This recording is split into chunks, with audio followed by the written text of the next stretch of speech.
Bakit susuntukan agad? Ano yun?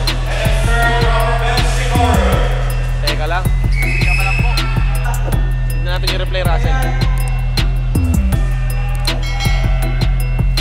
Ito ba? Okay, naman. So, wag mo lang upload.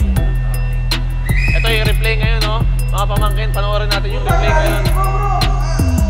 Kasi non-stop yung dugo, ibagyong red doon eh. So na... Nasiko si Ken Jans. Nasiko si Kuya Ken Jans. Tapos bumawi na suntok si Kuya Ken Jans. Tapos sabay takbo. Oo. Nice move.